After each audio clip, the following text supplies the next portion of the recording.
Bonjour et bienvenue dans votre nouveau numéro de Parole d'expert consacré aujourd'hui aux solutions sécurisées de partage, de synchronisation et de sauvegarde de fichiers. Comment évolue ce marché ? Plutôt bien, on peut le dire, car selon Syntec Numérique, l'industrie française du logiciel et des services IT portée par les projets SMAC de transformation numérique, plus 16,2%, et aussi par la RGPD avec 958 millions d'euros de chiffre d'affaires prévu fin 2018, marque une croissance en 2018 de 3,6%. En France, comme dans bon nombre d'autres pays, le marché du software as a service devrait enregistrer des revenus de 2,7 milliards d'euros en 2018, soit une hausse de 22% par rapport à 2017. Un marché en croissance donc et un nouveau cadre réglementaire avec la RGPD sécurisant le partage des données. Quelles sont les innovations du secteur, les enjeux? Pour nous apporter leurs précisions, j'accueille Laetitia Pellissier, directrice des opérations chez Numvision, et Loïc Charpentier, responsable marketing produit chez Visiative. Bonjour. Bonjour Fanny. Bonjour, merci beaucoup d'être présent sur ce plateau. Je vais commencer avec vous, Laetitia. Première question sur les innovations technologiques. Quelles sont ces innovations majeures dans le domaine du stockage, du partage, de la synchronisation et des sauvegardes des données en 2018 et également celles à venir?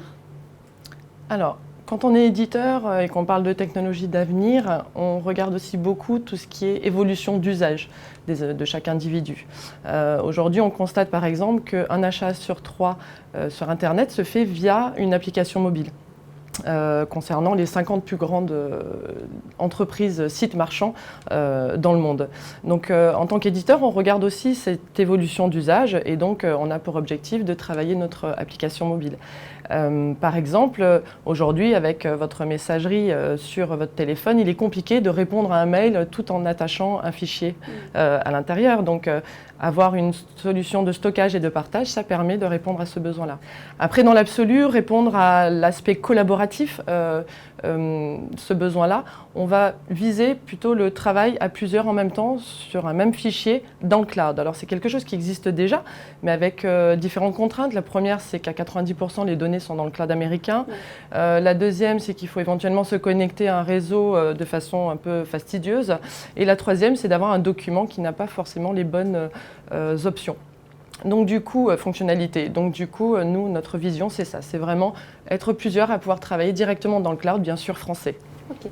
Et Loïc, comment choisir le bon logiciel, si je puis dire, SaaS ou on-premise, pour héberger et stocker ces données ? En effet, le choix entre ces deux solutions est assez difficile. Pour ce faire, moi je vous propose de vous poser quelques questions. D'une part, est-ce que vous avez l'infrastructure en fait, qui est adaptée à l'hébergement de votre solution? Est-ce que vous avez les compétences et la disponibilité des équipes finalement pour pouvoir maintenir cette solution? Outre la compétence des équipes, c'est est-ce qu'elles auront la disponibilité, la possibilité finalement d'adapter l'infrastructure à votre croissance? Ça aussi, c'est une question à se poser. Et ensuite, moi j'aurais 2 points à voûter. Donc la partie résistance aux pannes, c'est est-ce que votre infrastructure est suffisamment résistante aux pannes pour permettre à votre activité de tourner. Et enfin, la question sur la sécurité, c'est se poser la question, est-ce que mes données sont correctement sécurisées chez moi? Si les réponses en fait, vous amènent à vous orienter potentiellement vers les solutions en SaaS, là je vous inviterai à être vigilant sur 2 points. D'une part, c'est la sécurisation et la localisation des données. Sur la partie sécurisation des données, vous pouvez vous appuyer sur des certificats qui existent, comme l'ISO 27001. Et ensuite, le deuxième point sur lequel je vous invite à être vigilant, c'est sur les clauses de réversibilité. C'est si demain vous quittez votre prestataire, est-ce que vous pourrez conserver les données à portée de main? D'ailleurs, Laetitia, donc, tu auras peut-être des exemples à nous donner sur la partie SaaS et on-premise pour illustrer avec NUM5. Oui, c'est vrai que c'est aussi une de nos différenciations. Aujourd'hui, on propose à la fois du on-premise et à la fois du SaaS. On a des personnes, par exemple, comme France Télévisions ou l'éditeur Cegid, qui ont choisi le cloud souverain dès le départ. Après, des activités plutôt dans le domaine de la santé avec la sécurisation des données patients, comme le centre hospitalier de Villefranche ou le centre immunologie de Marseille, qui sont on-premise ou on-premise. Et puis après, des petites structures d'entreprises comme des cabinets d'avocats ou notaires ou architectes qui, eux, vont choisir le modèle SaaS pour s'affranchir justement de tout ce qui est maintenance de l'infra. Alors au sein de Numvision, qui appartient depuis mai 2017 au groupe Visiative, vous êtes, vous, des éditeurs de logiciels depuis bientôt 10 ans. Votre équipe se compose de 6 personnes basées dans le sud de la France et vous êtes spécialisés dans les solutions de partage, de synchronisation et de sauvegarde des données. Alors ce domaine est en forte croissance, Laetitia, il est très rude, on peut le dire. Comment vous vous différenciez par rapport à vos concurrents?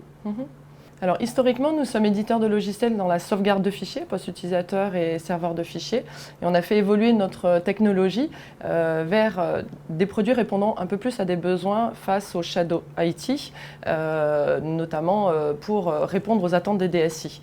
Donc on se positionne sur 4 différenciations essentiellement. La première, c'est bien sûr proposer des hébergements en France, donc une société française avec un brevet attaché à notre algorithme. La deuxième, c'est notre philosophie de cloud privé, donc on a adapté des fonctionnalités pour répondre à cette philosophie-là. La troisième, c'est qu'on est une entreprise à taille humaine, comme vous disiez, 6 personnes, donc on sait répondre à des besoins spécifiques de nos clients ou nos partenaires. Et enfin, nos plateformes sont pourvues d'une console d'administration performante et complète. On sait qui a partagé quoi avec qui a supprimé tel fichier. Donc ce sont des atouts, notamment avec l'arrivée de RGPD en mai 2018. Cette arrivée de cette loi en mai 2018, on va en parler avec vous, Loïc. Comment la RGPD influence le partage des données? Quelles sont les conséquences, les grands enjeux? Alors, au niveau de l'impact du RGPD sur les données, en fait, le principe du RGPD vient simplement renforcer le principe de gouvernance des données. Donc, en gros, c'est une véritable opportunité quand même pour les DSI et les entreprises, finalement, de reprendre la main sur les données, sur les flux d'informations, sur les partages de données qui n'est pas forcément maîtrisé dans l'entreprise. Si je dois résumer les enjeux, les principaux enjeux auxquels vont être confrontées les entreprises, en fait, on va distinguer la gestion des risques, la maîtrise des risques, qui est un enjeu pour l'entreprise, donc les risques financiers, les risques juridiques, et puis tout ce qui sera éventuellement donc, les risques en termes de notoriété. Et on va retrouver aussi toute la problématique en fait, de sensibilisation des collaborateurs, ainsi que le véritable challenge, comme on le voit avec NUM5, ça va être d'apporter des solutions qui soient conformes avec le RGPD. Dites-nous en plus justement sur cette solution NUM5, Laetitia. Alors NUM5, c'est une solution de stockage, partage et synchronisation de fichiers. Donc une vraie alternative à tout ce qui est cloud américain à ce niveau-là. Donc pour être plus parlant, on va prendre un exemple. Vous êtes journaliste, vous êtes certainement mobile. Pour travailler sur vos documents papier, vous pouvez travailler directement sur votre poste utilisateur, sur votre ordinateur portable. Et puis grâce à la synchronisation de fichiers, le fichier va être modifié dans le cloud et donc du coup aussi avec vos collègues avec qui vous avez partagé le dossier. Donc ça, c'est un besoin de mobilité, puis après on répond aussi aux besoins collaboratifs et notamment de travailler avec des personnes externes à l'entreprise, pouvoir partager des documents vers l'externe avec des partenaires, des fournisseurs. Toujours avoir le bon fichier au bon moment, au bon endroit. Après, bien sûr, on répond aux besoins des DSI qui est de ne pas disperser la donnée entreprise dans n'importe quel cloud. Tout est concentré à un seul endroit et c'est eux qui ont décidé où. Faut savoir qu'on est assez fiers aussi de lancer une nouvelle version en 2019 de NumSync, donc à la fois sur l'interface web avec une nouvelle ergonomie et notamment merci à nos clients et partenaires qui nous font des remontées terrain pour savoir vers quoi se lancer. Une nouvelle application mobile, notamment accéder à ces données en mode déconnecté. Et enfin, on a retravaillé le code sur notre agent de synchronisation et notre serveur de synchro pour l'améliorer encore plus. Et quelles sont vos grandes ambitions ? Alors les ambitions, on parle plutôt groupe. Alors à ce moment-là, je vais laisser la main à Loïc. Oui, au niveau des ambitions du groupe Visiative, en fait, c'est d'être le partenaire privilégié des PME et ETI dans leur transformation numérique. Et pour porter cette ambition, on va s'appuyer sur une méthodologie innovante, la transformation numérique grande vitesse, qui permet de co-concevoir avec nos clients leur feuille de route numérique.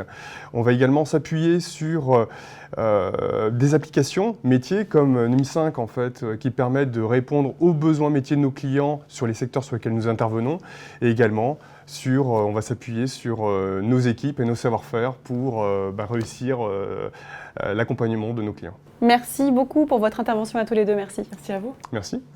Et merci à vous de nous avoir suivis. Je vous donne rendez-vous très prochainement pour un nouveau numéro de Parole d'Expert.